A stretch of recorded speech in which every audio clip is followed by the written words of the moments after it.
The gunshots rang out like thunder, tearing through the still morning air. And in that moment, everything changed. The dusty trails of Montana had always been a place of peace for Ella and her horse, Justice. Early rides before the sun rose were their sacred ritual. She'd rescued him 4 years ago from a rundown auction yard, a thin, trembling stallion with scars both visible and hidden. Since then, they'd become inseparable. He didn't just carry her weight, he carried her heart. But this morning wasn't like the others. Ella had taken Justice out on a narrow back trail near the edge of her family's ranch. The air was crisp, the sky painted in strokes of orange and purple, and Justice's hooves crunched softly over fallen leaves. That's when the first shot cracked. It startled birds from the trees, sent deer darting through the underbrush, and froze Ella mid-gasp. Justice jerked to a halt, ears flicking, nostrils flaring.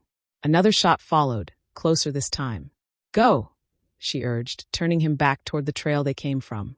But Justice didn't move. He stood, tense and alert, facing the direction of the sound.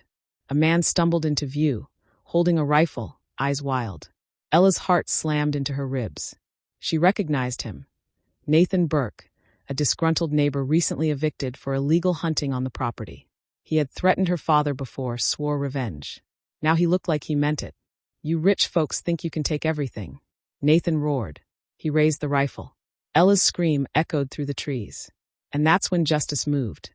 In one swift, desperate motion, he reared up and lunged sideways, putting his entire body between Ella and the barrel. The rifle cracked. The impact hit Justice's side with a horrible thud. Ella felt his body shudder beneath her. Blood sprayed across her jeans. "No!" she cried, throwing herself off his back as he staggered. Justice dropped to his knees, but didn't fall completely. He was panting, his eyes wide, legs trembling, but he turned again, facing Nathan, still shielding her. Nathan lowered the rifle, his face pale now, hands shaking. Something in Justice's eyes unnerved him. Maybe it was the defiance. Maybe it was the pain he'd caused. He turned and ran. Ella barely noticed. She dropped beside Justice, her hands already pressing to his side, trying to stop the bleeding. Her tears mixed with the dust and blood. "Stay with me," she whispered. "Please stay with me. You saved me, you saved me." Her father's voice echoed from the trees minutes later. He'd heard the shots and raced up the trail in his truck. He jumped out, his face going white when he saw the scene. "Call the vet," she screamed. Now, the hours that followed were a blur. Justice was loaded onto a trailer, driven to the nearest animal hospital, nearly an hour away. Ella never left his side, even as the vet's assistants wheeled him into the emergency barn. Her hands were still stained red.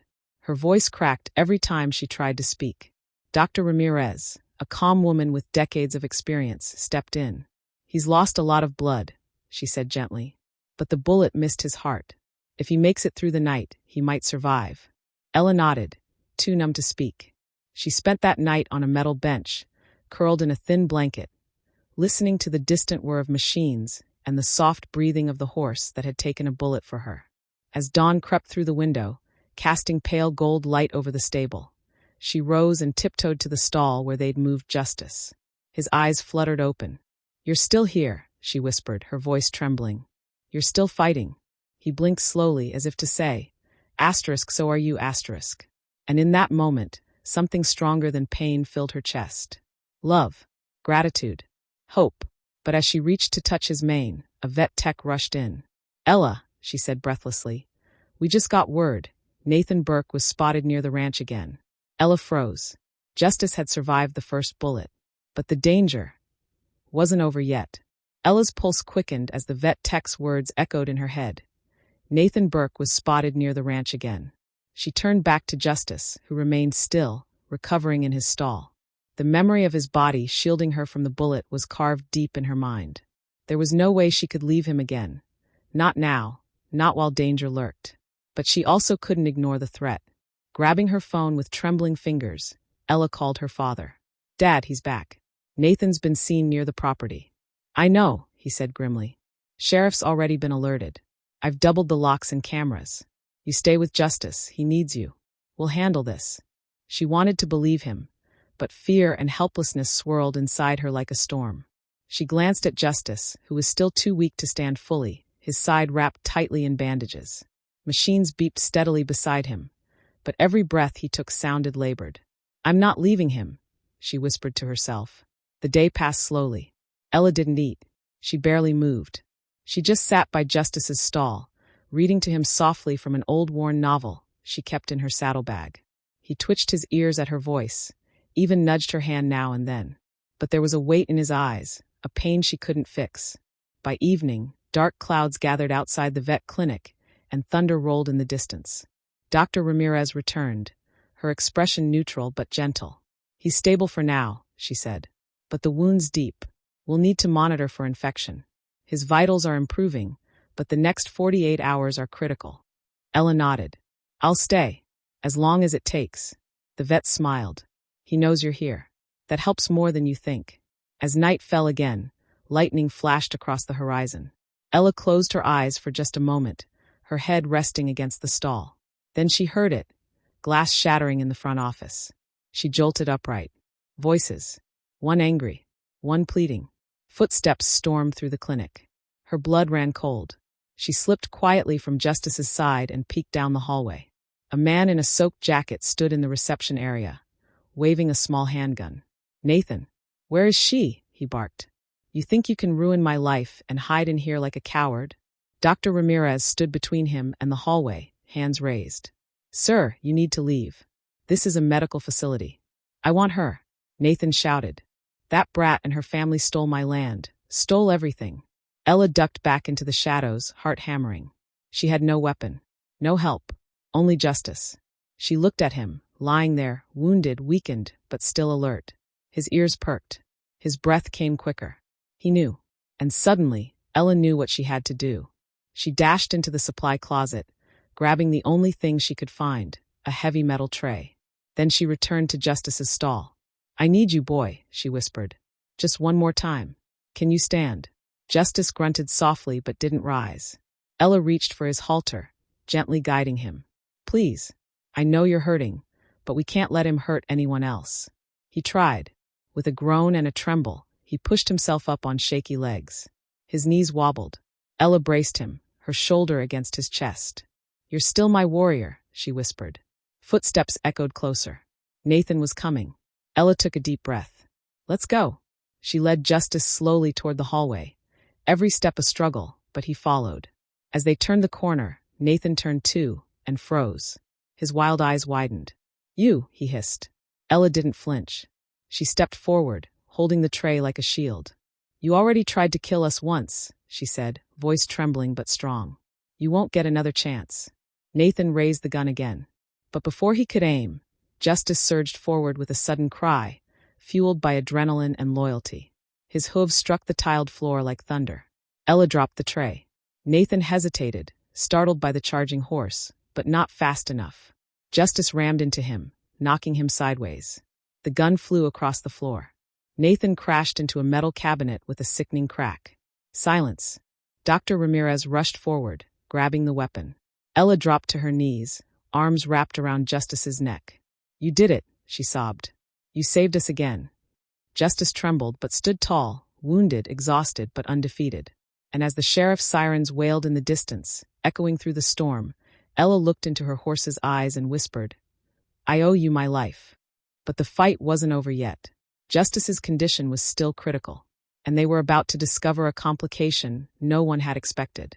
The sheriff's deputies arrived minutes later, storming the clinic with weapons drawn. But Nathan Burke was already face down on the floor, groaning, his arm twisted behind his back. Justice, still towering over him, gave a snort as if to say, "Don't come back." The moment was surreal. Paramedics lifted Nathan into a stretcher while deputies secured the gun.